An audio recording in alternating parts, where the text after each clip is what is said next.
Bearded Monkey here at the Razor's Edge, and today I'm talking to Ray from Melodic Metalers Control the Storm. How are you, mate?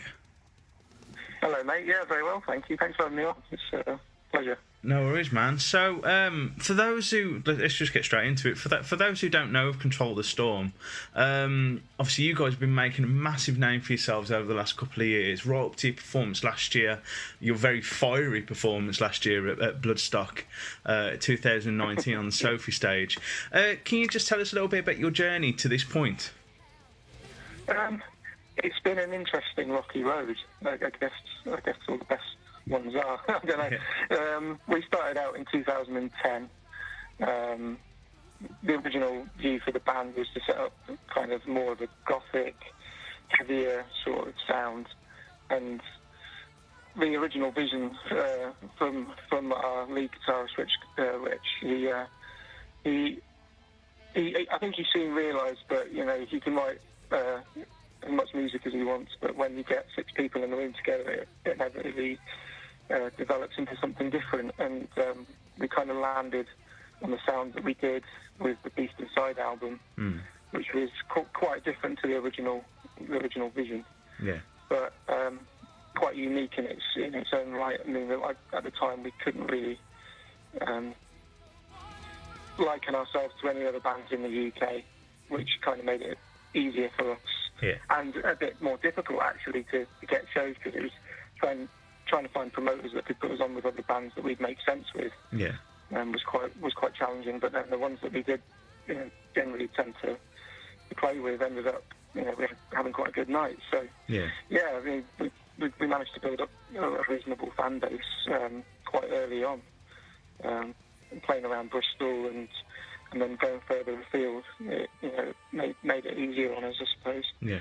But so the band itself,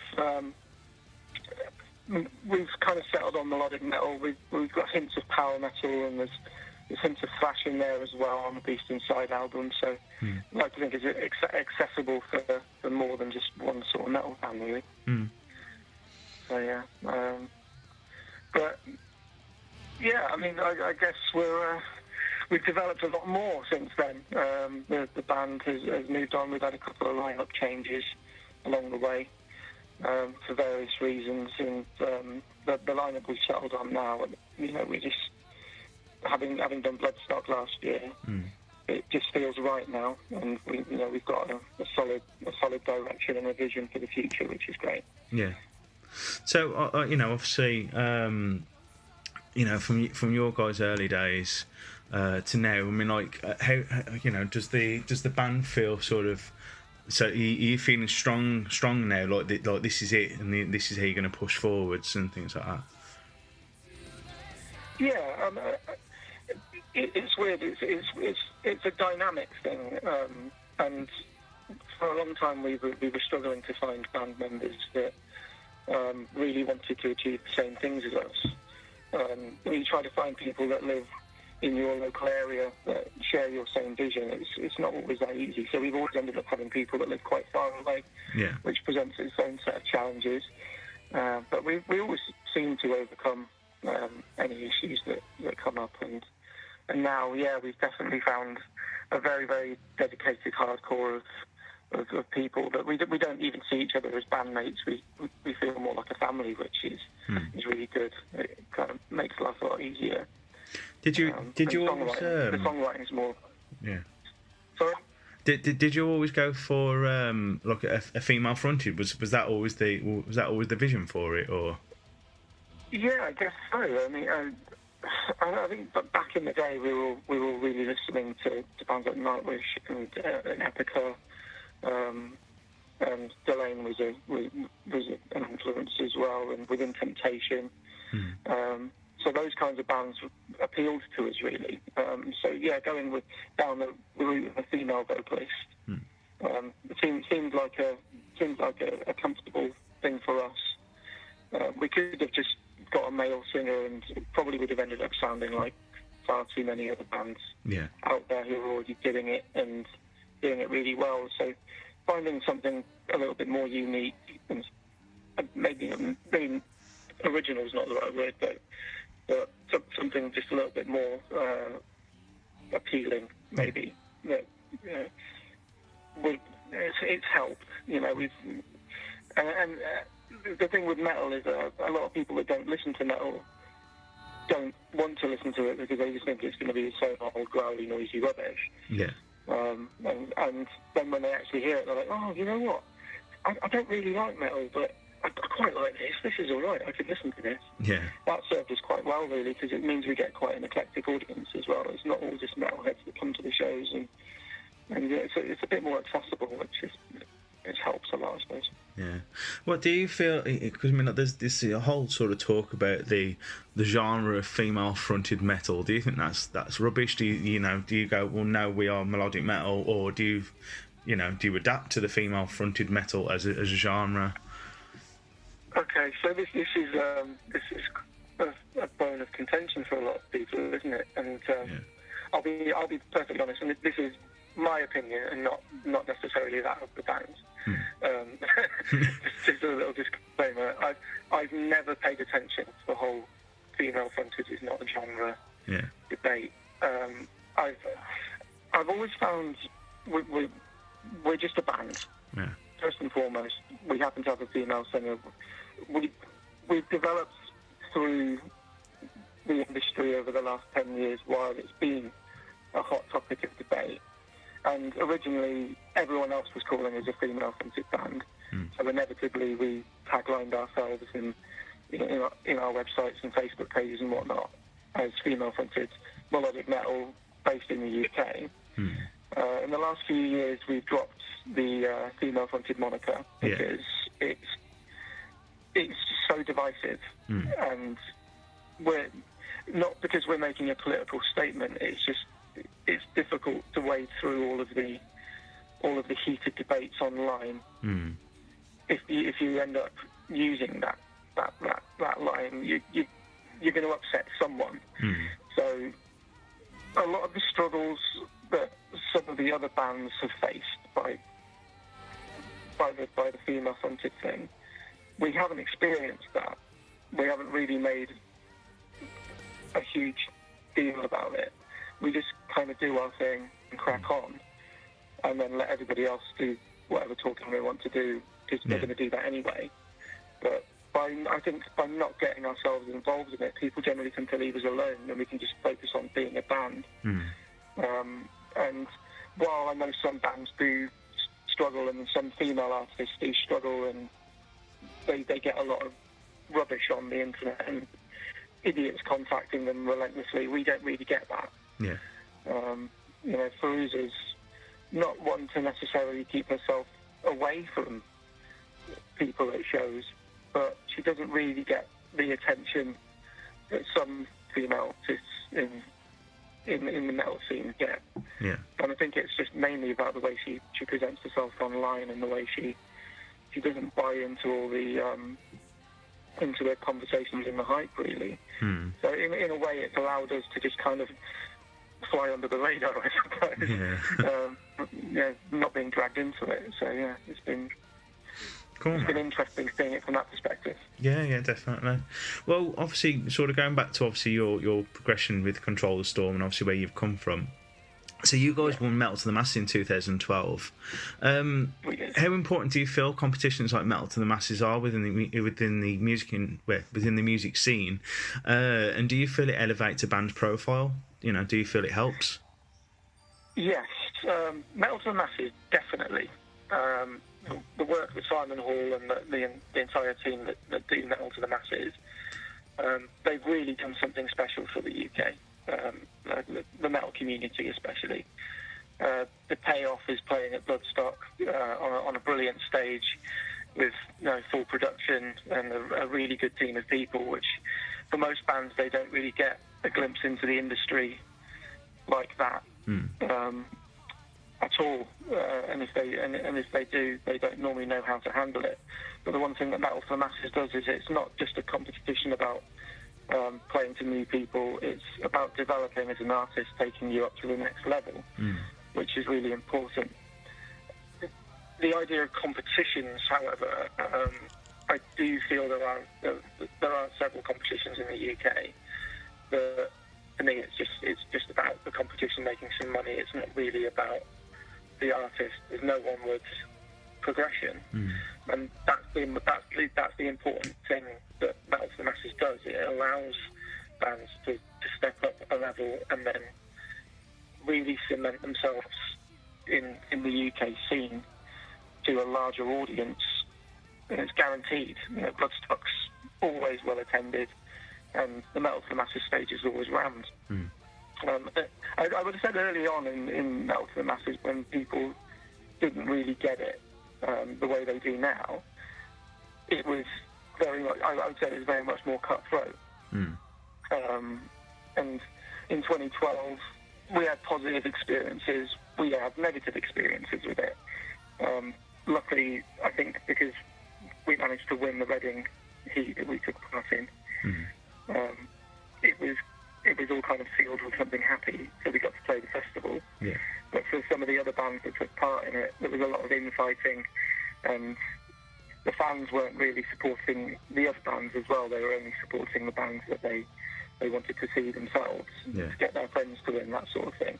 And that atmosphere was evident at the time. But I would say as time has gone on and people have started to respect the franchise a lot more, especially the last 3 or 4 years, the gigs have been very well attended, and the fans get involved for every single band, and it doesn't feel like a competition. It just feels like a group of great bands coming together and having a great night, and at the end of it, the best one gets to go and play Bloodstock. Yeah. So you can't say fairer than that. And the fact that most of the shows along the way are that well attended now, you don't even necessarily need to play the festival to gain that new fan base, which is why you're doing it in the first place, really. So yeah, I think Metal for the Masses is one of the most important things for the UK music scene at the moment, and I hope that it continues for a long time. Yeah. Well, I say it's one of those things from like a bookings point of view, and obviously a management point of view. As soon as a band wins Metal to the Masses, straight away, it's like when I was the Raven one last year, and obviously that they were on my books, and then straight away their messages were going mad from promoters wanting them on and things like that. And then straight away, it's just like people go, okay, that band are gonna be everywhere for like the next couple of months, next year or so, and so it definitely gets you taken more seriously from my point of view. Yeah, definitely, and that's what it's all about, really, isn't it? It is that onward progression and development that it creates.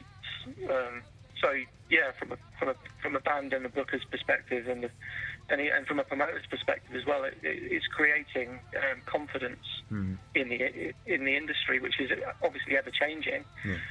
So by being part of Metal for the Masses, if you're able to stay one step ahead of the industry and prove yourselves, then it's doing its job. Yeah. Basically. So. Obviously, you guys after 2012, I mean, several years later, got invited back. So obviously, you played on the Sophie stage last year. I mean, obviously, if you just have to go and check out the video that's on YouTube. Of you guys on the stage, I mean, I was there. It was hot in that place. The performance that you guys put on was brilliant. So, I mean, do you feel that more bands should start concentrating their efforts on a stage show, or do you think it's important to have the whole package, or some bands sort of go, well, I'm just going to let the music do the talking, sort of thing?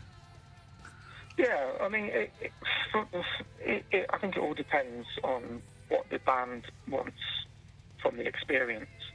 And if people are happy to just go out and rock out, and the fans dig it, and there's lots of energy there, then that's great.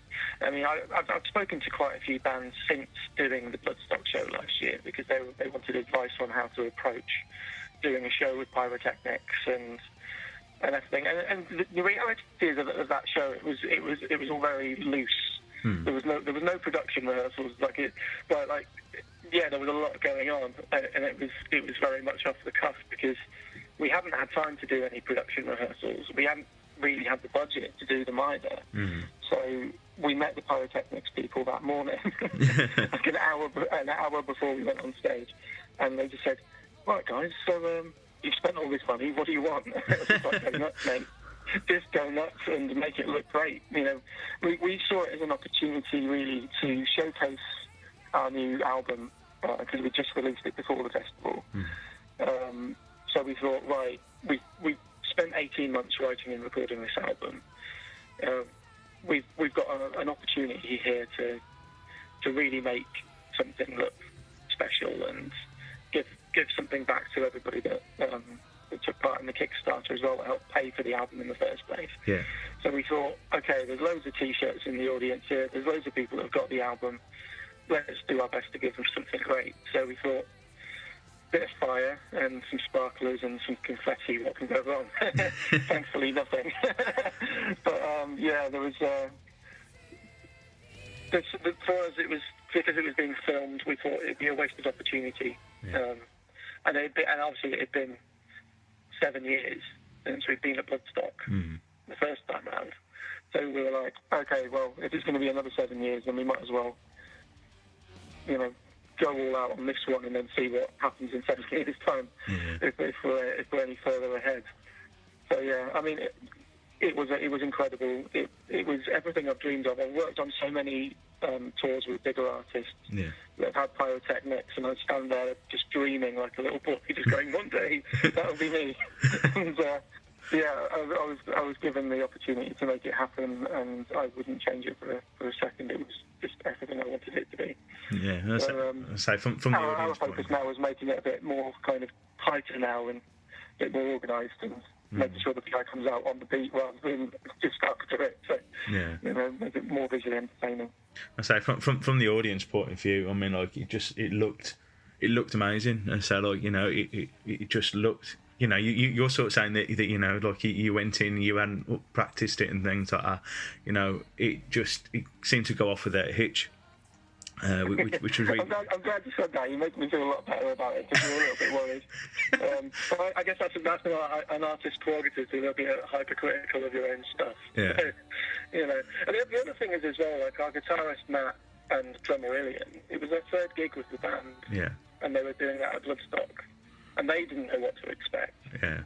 So, you know, I'd say the one thing I had to say to Matt was, because at the end of the set we had a confetti shot that went off. Yeah. And obviously we didn't know what to expect with that. We'd spoken to Dynamite Effects, who were providing the pyrotechnics, and when I asked them for an effect for the end of the set, I was after these things called hot shots, which is basically like a puck that comes out of a little cannon on top of the rig from above the stage. Yeah. And he said, you'd need about 10 of those, and they're about 100 quid each. And I was like, okay, so we won't have those. And he says, I tell you what I can do, though. I can do what we call we call it the stadium shots. And I was like, all right, that sounds like it's a little bit overkill. He's like, oh, no, we'll just dial it down a little bit.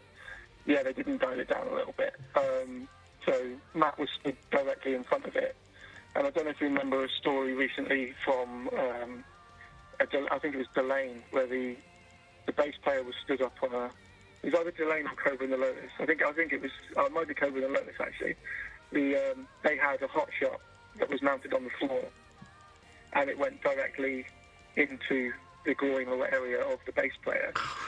So he took about 100 quid's worth of confetti in his little puck into the meat and cheese veg. Yeah. Finished playing the show, but then I had to have a pint of blood removed from that area.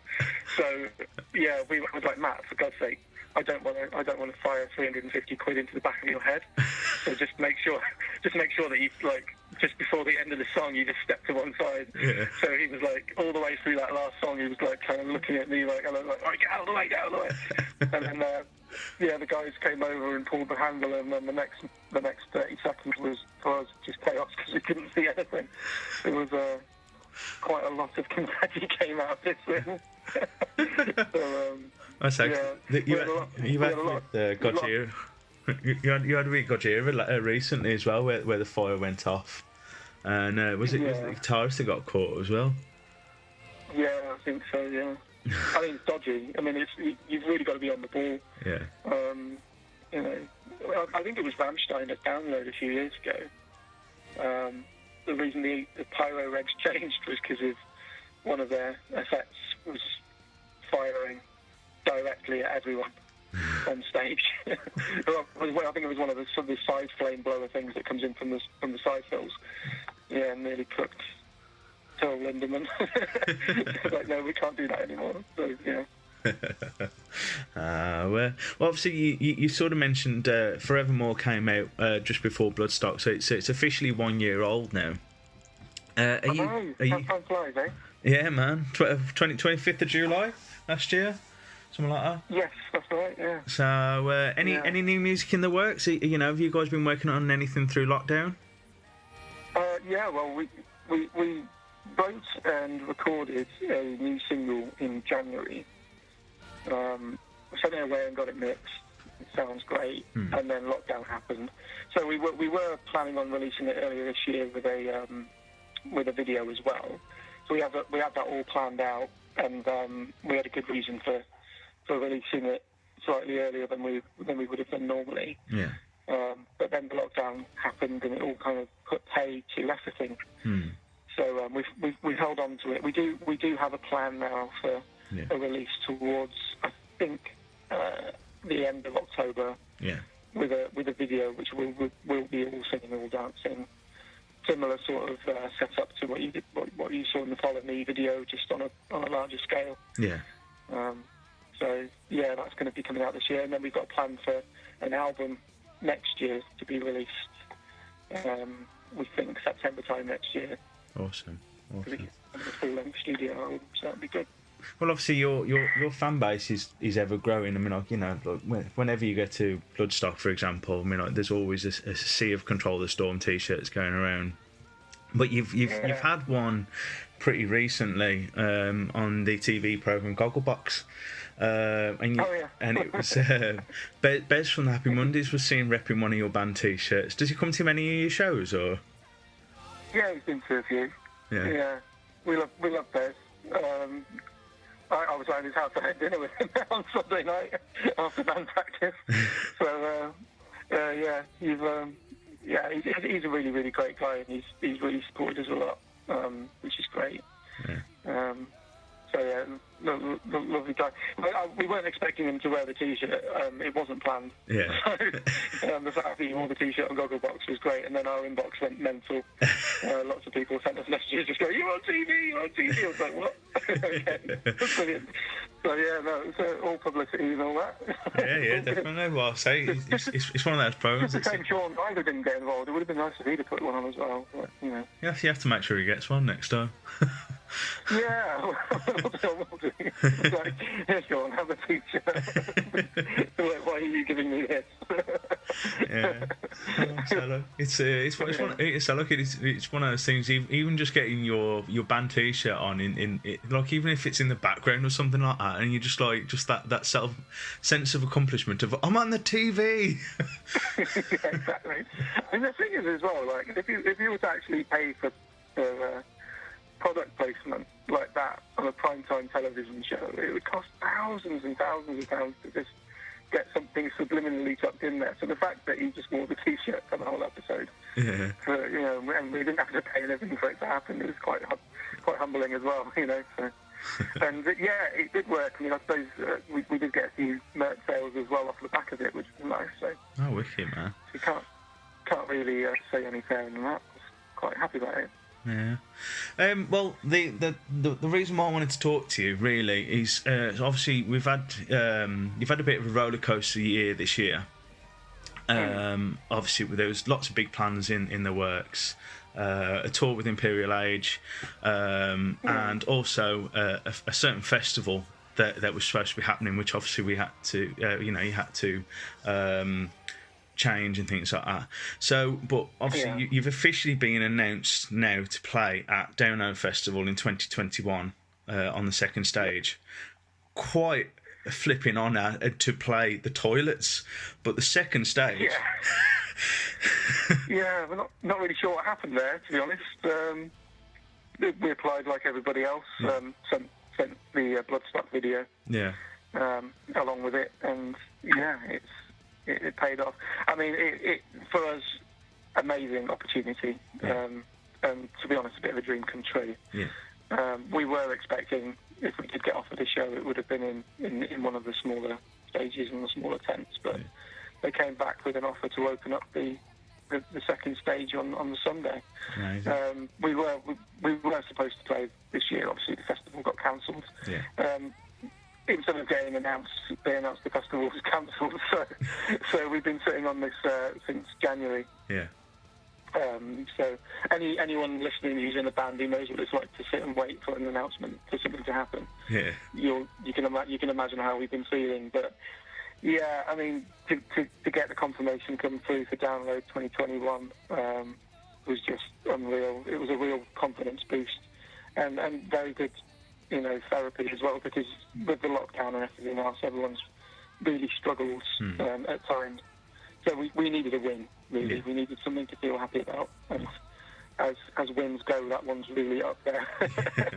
So, I'm quite pleased about that. Have you, is there anything you can sort of discuss about your show? What have you got planned? Is it going to be more fire, and more fire? Or is, what have you guys got planned for it? Well, we did have a stage show planned for this year, if the festival has gone ahead. So if you see the Bloodstock show, you know what to expect. We're not just going to go out there and just play the songs and get off the stage. We're going to try and bring something a little bit special. The lineup is great on that stage that day. It's right up my street. So I know what the standard is going to be on that stage. So we're opening it, and for me, it's the same dynamic as Bloodstock. What we wanted to do was go out there and open that stage like we were headlining it, and then set the bar high for the day. So that's our plan for next year. Really, is to go out, make it as big as possible, have the best audio production that we can have, and sound as great as we can, and just set the bar as high as possible for the day, really. With it being Sunday as well, I expect everybody to be really hungover. So we want to kind of wake them up. Yeah, we're going to be as loud as we humanly can be, and as visually entertaining as the budget will allow, I suppose. Yeah. Well, Download's kind of the pinnacle festival for a rock metal band in the UK, really. What's the plan for Control the Storm after that? Have you thought any further, or? We've got a sight set on another release. So we'll get another album out and really ramp up the touring, I think, and obviously with the Brexit scenario coming in January, it's difficult to plan anything, especially European touring or touring further afield. But we have got our eyes set on getting out of the UK and taking our show around the world. It's something we've always wanted to do. It's something that a couple of band members have done, previous bands, but we want to do it with this one. Play European festivals and festivals around the world, and just keep growing. Really, just have fun along the way and just see what happens. And say that with the COVID-19 thing, that even Download might be entirely different to what everyone's expecting. And club shows as well are at the moment obviously not happening, virtually impossible. So it's a weird time to be a musician, and even weirder time to be trying to break through as a musician and really make a go of it. Because everything's uncertain everywhere, so it's difficult. Any final thoughts for your fans or anything like that? Anything else that you'd like to plug on this time? Yeah, sure. So we've got a Bandcamp page. You can download the Beast Inside album, Forevermore album. You can also get the Forevermore album on the Bandcamp. on vinyl and CD. We've discounted the price of the vinyl and CD for lockdown. So if you want to go get a copy of Forevermore, a physical copy of it, if you buy a vinyl, you get a free CD. So that's always good. Mm-hmm. There's T-shirts and other bits and pieces on there. So yeah, but by all means, if you want to go to our Bandcamp, it's controlthestorm.bandcamp.com, and just get a copy of the album so then you can learn all the songs to sing back to us at Download next year. That'd be great. Awesome, man. Nice one. Well, thank you very much for your time, Ray. Really appreciate it, and obviously take care of yourself, and we'll hopefully see you on the road soon. Yeah, hopefully. You take care as well, mate. Thanks so much for having me on. Really Nice one, appreciate mate. it. Cheers. Take care. Bye. Staring down